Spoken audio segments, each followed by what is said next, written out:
is a guest today, and that would be Pete Kronberg. Pete is a sheep shearer from down around the Forbes, North Dakota area, but that's all I know. Pete, tell us the rest.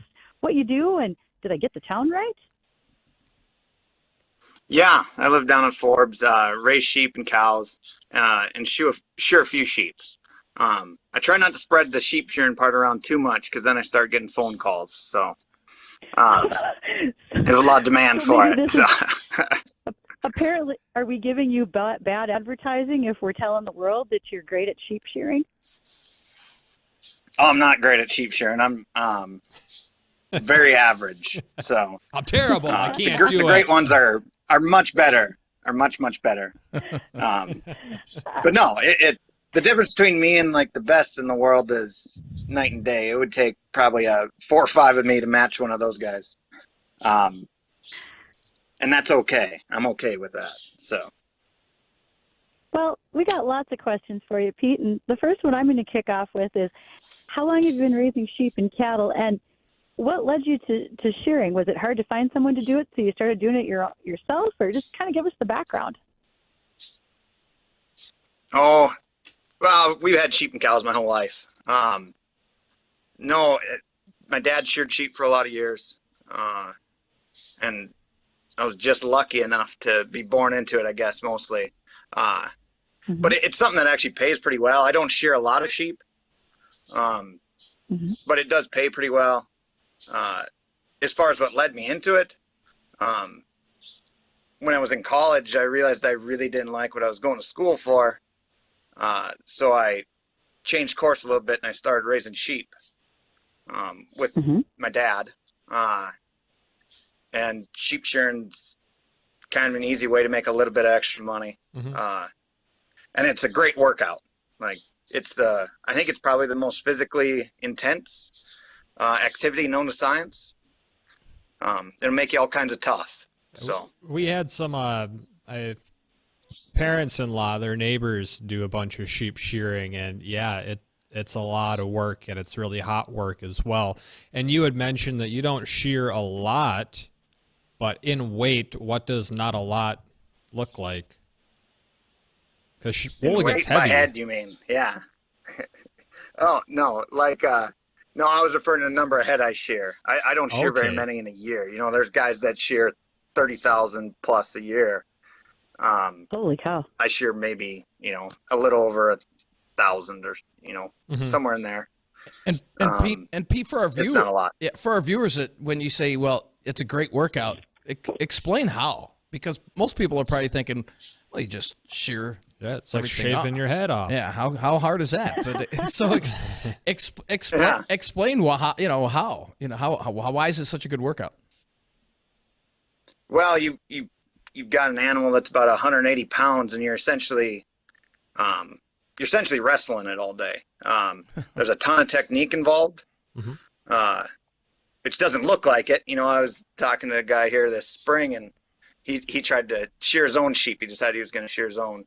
He made it through 3 head before he gave up. Wow. Whoa. But it just most of what you see when you actually see someone shear sheep, most of what they're actually doing is happening with their feet and their knees. That's where most of your control is over that sheep. But if you watch it, it doesn't look like they're really doing much of anything, Right. So a lot of people think it looks easy, but so you're wrestling them that way, and you're doing that for many hours a day. Moving a 180-pound animal around, and then on top of that, you're bent over all day long, and your back will get really, really strong. Most people don't have a lot of lower back issues if they start shearing sheep.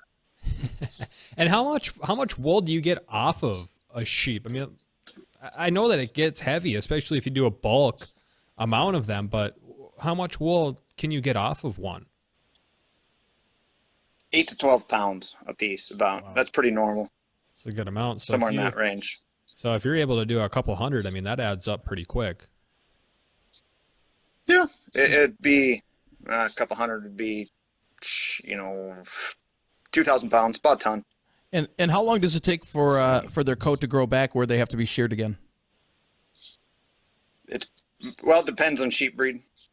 But by and large, everything you're going to see in the States is going to be once a year. They get shearing once a year, or shortened once a year.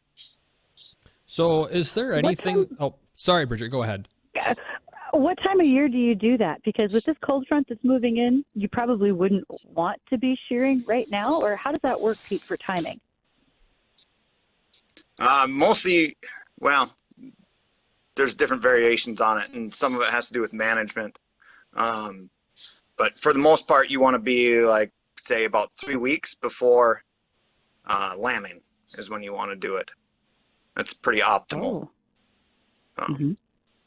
And the reason is, like you see him in that video there, he was going across the belly. That's the most important part. The belly and then their crotch. And there's some people who just belly them before they lamb, and that's so the lamb has easy access to the teat. So he's not trying to find his way through a bunch of wool. I see. That's the important part there. How about when it comes to the quality of the wool? Is there things that you do to improve the quality, or are there times where you're shearing and there's nothing you can do? This wool is unusable. What do things like that kind of look like? Can you get an unusable wool because it's just bad quality, or are there things that come into play that can ruin the quality of the wool? Well, the one thing that would only really make it really unusable would be, that I've seen, would be plastic contamination. Like people grinding net wrap, and it getting in the wool. Because they don't have a good way of getting that out. But other than that, as far as the wool goes, you just want it clean. You want wool and nothing else. So anything you can do to accomplish that helps. Okay, let's take just a moment. When you said grinding net wrap, for folks that might not know what that is, Pete, and please, if I get this description wrong, please tell me. But net wrap is what, when you're baling, instead of using twine, you can use a net wrap to hold a hay bale together. And if that net wrap is not removed before that bale is ground into feed, that bit of plastic will wind up in the pens with the sheep, etc., and then it can be entangled in their wool. Would that be a fair statement? Kind of, yeah. It just kind of gets spread throughout it. Yeah. Okay. Okay. And yeah, like we do have some in our place when we buy most of our feed. Next year, we're going to make sure that there's no plastic coming onto this place, because I absolutely despise plastic twine and net wrap, and it's just a mess. And actually, the amount of plastic contamination in agriculture is ludicrous. It's large.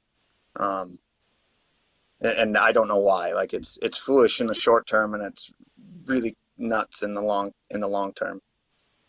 Absolutely, because it's not going away. Yeah, it's a big problem. Yeah, it's going to be there forever.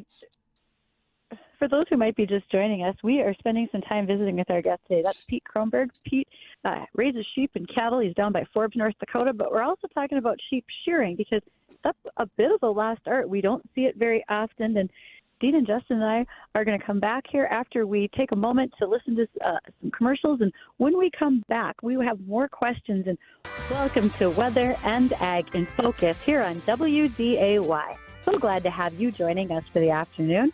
I'm Bridget Riedel, Ag Director, along with Chief Meteorologist Dean Wysocki and Meteorologist Extraordinaire Justin Storm.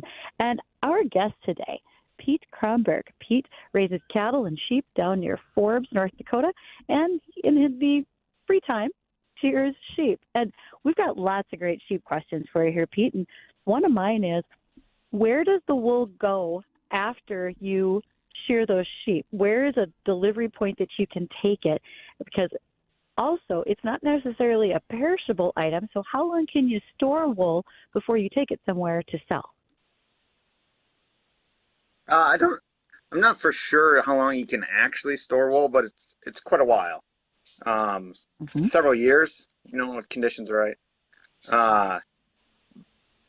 But you can take it to any wool buyer, essentially. Like as far as North Dakota, a lot of people go down to Hecla, South Dakota, Belle Fourche, South Dakota, Bowman, North Dakota. Those are all wool buyers down there. Anyways, My phone's having a fit here. Anyways, those are some places. As far as where it goes from there, it can kind of be anywhere. It can be East Coast. I think that's where our stuff went last year. It was some buyer on the East Coast. What they were doing with it, I have no idea. Interesting. We had an email question come in, and they were wondering if sometimes like ticks get on the sheep, and does it make the wool make it hard for them to remove the ticks, or are there any health concerns that go into the sheep if they don't get sheared? Yeah, I mean, yeah, you can have a tick issue. I don't know how much of an effect it really has on them. Granted, if you got a lot of ticks. Mm-hmm. And what about if you don't shear the sheep? Is that bad for the health, or will the wool like just stop growing at some point?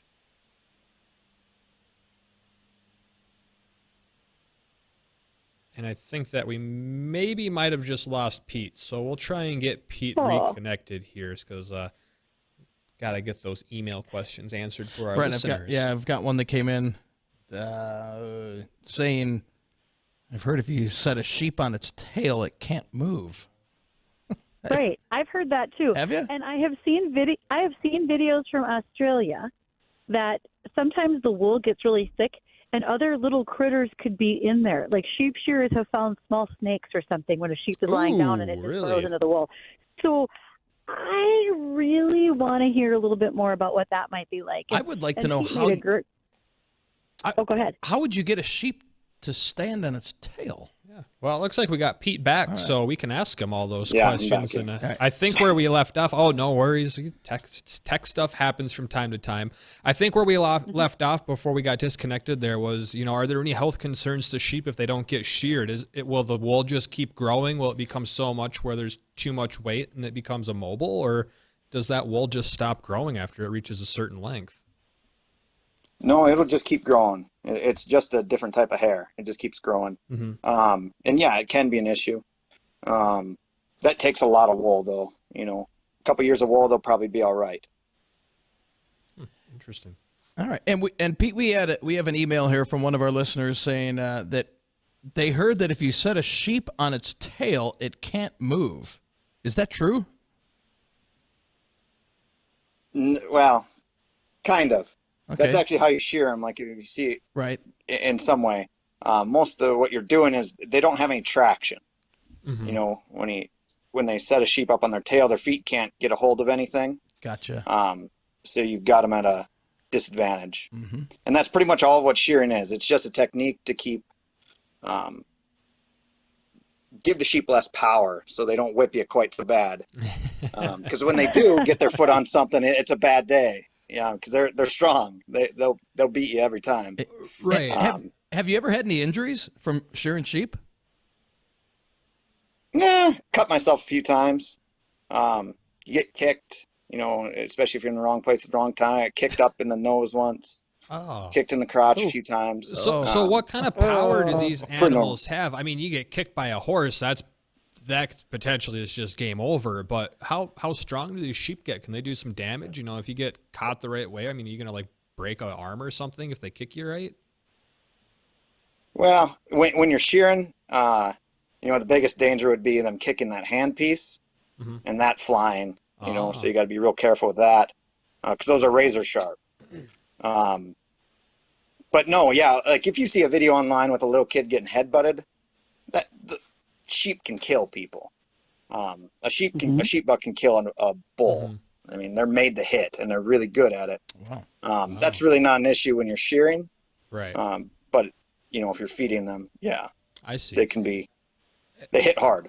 And we had another email question come in, and they were wondering about storing the wool. And I know we have kind of touched on it a little bit, but is there like any special prep when it comes to storing the wool, or do you just throw it in a garbage bag and haul it away 2 weeks later? Well, usually they use nylon or burlap bags, and keep it dry. Oh, I see. Mostly you just keep it dry. Mm-hmm. That's the biggest thing with storing it. So keep it off the ground because it'll wick moisture. Like even if you lay it on cement, it'll wick moisture out of the cement. I see. Do you keep it in like a warm, like a heated area, so that way it's just dry air in there? No, just Okay. a shed up off the ground. I see. Is the way we do it. Works good. So, Pete, I wanted to ask a couple other things as well. And how long do you think it takes you, time-wise, to shear a sheep? Is this a 20-minute deal, or I've seen that there are actually sheep shearing contests, and when folks get that good at it, what's the time length to get something like that accomplished? Oh, it depends sheep to sheep. I mean, Uh-huh. I can probably shear sheep in 3.5 minutes on an average day. Quick. Not really, actually. It's not Really? really quick. Like yeah, if you were on really good shearing sheep, and if you're really, really good, those guys can probably knock one out in a minute. Okay, so here's a question The for fastest you. I've ever done one is maybe a minute and a half. Okay, so here's a question. This is something that you had said at the beginning of the show that kind of piqued my curiosity, and you were referring to yourself as, it'll take 5 of me to kind of match what a good shearer does. What's the difference between a bad shear and a good shear? Is it how long one strip of wool is? Is it the amount of wool you're taking off of the sheep? Is it the speed? What makes a good shear? Well, you almost got it there. It's almost all technique, Mm-hmm. you know. If you if you go online and watch a video of a sheep shear, you'll see them they're constantly moving, and everything flows really smoothly. And that's what matters. It's not really as much how fast you move your hand. It's how smoothly you move from one spot to the next. Okay, so here's a follow-up to It's kind of that. a dance. Right. I don't exactly know how to say this, but does the length of the shear or the chunk of the wool that you take off affect it at all? Like taking like little clumps off versus taking one long piece. I don't know if that's exactly how it works, but is that an issue or a concern at all? Like a really big Actually, piece the way compared the to little technique- clumps? Yeah. No, you don't want to be taking little clumps. Realistically, when you're done shearing, you should have essentially one piece of wool that's all connected together. Okay. You have a couple little tufts and a couple little spots that aren't. Like the top of the forehead might not be. Mm-hmm. But other than that, it should all be in one clump. You could grab it and it'll all be connected Interesting. if you do it Cool. right. So, Pete, I was in an older barn at one point in time, and they had sheep on the farm, and there was a dip tank. And literally it was below ground. The sheep could walk through it to be dipped. And can you explain to folks what that means when you have sheep, why you would do that, or if that's still a common practice? I don't know anyone. I've never seen that done. But yeah, it was just for getting rid of sheep ticks primarily and lice. Okay. So that's changed. And That's I don't know not what they common would have practice any used. Oh longer. yeah. Yeah, Okay. you just use if you want to get rid of those, you just use a sprayer, or a pour-on. Mm-hmm. Same thing, probably same active ingredients. At one time, they Mm-hmm. might have actually used just straight nicotine, in those dips, instead of a permethrin or something like that. But yeah, And that Pete, was the point. You jump them in there, and they get totally coated, and it kills all the insects essentially. I've had a few dogs in the day where when we take them to get trimmed up or cut, or even sheepdogs, when you get them shaved, some dogs just don't like it. So when you bring them into the vet, they have mechanisms where I guess the animal's kind of tied up in a certain way where they're not going to be moving around. Is there anything like that for sheep, or this is just all done by hand and that's the only way you can do it?